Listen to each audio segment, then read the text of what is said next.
అందరికీ నమస్కారం. Welcome back to my channel. ఈరోజు వీడియోలో సాయి దివ్య పూజ చేసేటప్పుడు అందరికీ కొన్ని సందేహాలు వస్తూ ఉంటాయి కదా.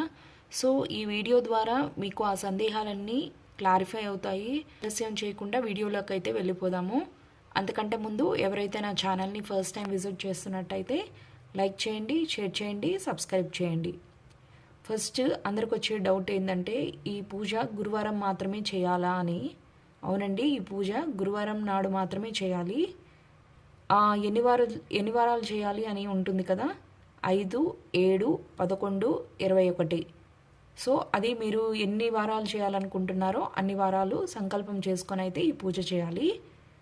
ఈ పూజను కేవలం ఆడవాళ్ళు మాత్రమే చేయాలా అని సందేహం ఉంటుంది. లేదండి, పురుషులు, పిల్లలు కూడా చేయవచ్చు. ఈ దివ్య పూజ జాతి, మత, కుల, ధర్మ భేదాలు లేకుండా ఎవరైనా చేయవచ్చు. ఈ దివ్య పూజ సంపూర్ణ శ్రద్ధ కలిగి మరియు పవిత్రమైన భావనతో చేయాలన్నమాట. ఈ దివ్య పూజ ఉపవాసం ఉండి మాత్రం చేయకూడదండి. అనగా దివ్య పూజ చేసే వాళ్ళు ఫలహారం లేదా భోజనం తిని మాత్రమే పూజ చేయాలి. ఇక ఈ దివ్య పూజ యొక్క పద్ధతిని అయితే నేను వివరిస్తాను. ఈ దివ్య పూజ అత్యంత అద్భుత చమత్కారమైన పూజ అన్నమాట. దివ్య పూజ చేసే ముందు అరచేయంత ఒక తెల్లని రూమాలు తీసుకొని పసుపు నీటిలో ముంచి తీసి ఎండబెట్టి తయారుగా ఉంచుకోవాలి. అంటే మనం పూజ చేస్తున్నాము రేపు అనగా, లేకుంటే ఈరోజు, లేకుంటే సాయంత్రం చేస్తున్నామంటే ఉదయం ఈ వైట్ క్లాత్ ఉంటుంది కదా, ఒక చిన్న క్లాత్, దాన్ని పసుపు నీటిలో ముంచి తీసి ఆరబెట్టుకొని రెడీగా ఉండాలన్నమాట పూజ చేసే ముందు. గురువారం నాడు తూర్పు దిశ లేదు, మీ పూజా మందిరం ఎటు ఉంటే అటు ఉంచుకోండి. అవన్నీ సందేహాలు పెట్టుకోవద్దు. బాబా గారి ప్రతిమ లేకుంటే ఫోటో కూర్చోబెట్టుకొని ఒక చిన్న ఆసనం తయారు చేసుకోగలరు. ఆసనంపై స్వచ్ఛమైన బట్టను పరిచి బాబా గారిని కూర్చోబెట్టాలన్నమాట. తదనంతరం బాబా గారికి చందన తిలకం పెట్టి తమరి శ్రద్ధ, భక్తి, శక్తి బట్టి మీరు స్వామివారికి పూలమాలను వేయాలన్నమాట. నేతితో దీపం వెలిగించి అగరబత్తి, ధూపం కూడా వెలిగించాలి. బాబా గారి పూజలో గణేష్ అంటే గణపతిని, మీ యొక్క కులదేవత లేకుంటే ఫోటో, ప్రతిమ కానీ కూర్చోబెట్టుకోవాలన్నమాట. అంటే మీకు కులదేవత ఎవరున్నారో వాళ్ళని కూడా మనం పూజించాలి. ముందుగా ఏ పూజ అయినా చేసేటప్పుడు గణపతిని, కులదేవతని ఖచ్చితంగా పూజించాలి.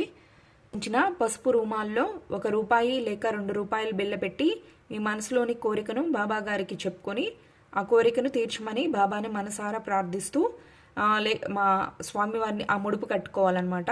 నేను ఇన్ని వారాలు పూజ చేసుకుంటాను, 5, 7, 11, 21 అని, అంటే ఆ కోరిక తీరితే నేను ఇన్ని వారాలు పూజ చేసుకుంటాను అనుకొని ఆ ముడుపు కట్టేటప్పుడు మీ కోరిక ఏంటో స్వామివారికి చెప్పుకొని శ్రద్ధాభక్తులతో అయితే ముడుపు కట్టుకోవాలన్నమాట. ఈ ముడుపు అనేది ఫస్ట్ వారమే కట్టుకోవాలండి. నేను 2వ వారం, 3వ వారం లేకుంటే లాస్ట్ వారం కడతామంటే కుదరదు. ఫస్ట్ వారమే దీపం ముట్టించి ముడుపు అయితే కట్టుకోవాలి స్వామివారికి. దివ్య పూజ చేసే ముందు మీ వద్ద కొన్ని విడిపూలు ఉంచుకోవాలి. ఆ పూజ చేసే ముందు విడిపూలు ఉంచుకోవాలి. పూలు లేవు అనుకున్నప్పుడు అక్షతలైనా సిద్ధం చేసుకోవాలన్నమాట. తర్వాత ఈ పుస్తకం అంటే సాయి దివ్య పూజ పుస్తకం అన్నమాట. ఈ పుస్తకం ఉంది కదా, ఈ పూజ స్టార్ట్ చేసే ముందు స్వామివారి ఈ పుస్తకంలో స్వామివారి ప్రతిమ ఉంది కదా, దానికి నమస్కరించుకోవాలి, నేను స్టార్ట్ చేస్తున్నానయ్యా అని చెప్పి. తదనంతరం శ్రీ సాయి అష్టోత్తర శతనామావళి చదవాలన్నమాట. అష్టోత్తరం చదివేటప్పుడు మనం ఊరికే చదివేయకూడదన్నమాట.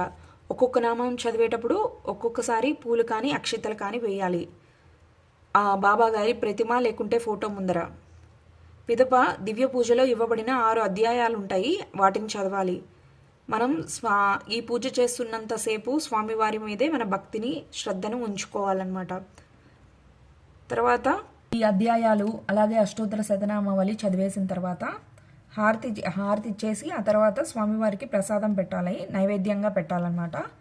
మొక్కుకున్న గురువారాలు పూర్తి అయ్యేటప్పుడు ఆఖరి గురువారం నాడు, అంటే ఇప్పుడు మీరు 5 గురువారాలు అనుకున్నారు, ఇక 5వ గురువారం ఉంటుంది కదా, ఈ పుస్తకం ఇచ్చిన రీతిలో ఉద్యాపన చేయగలరు. అంటే ఉద్యాపన ఎలా చేయాలనేది ఇప్పుడు వివరిస్తాను.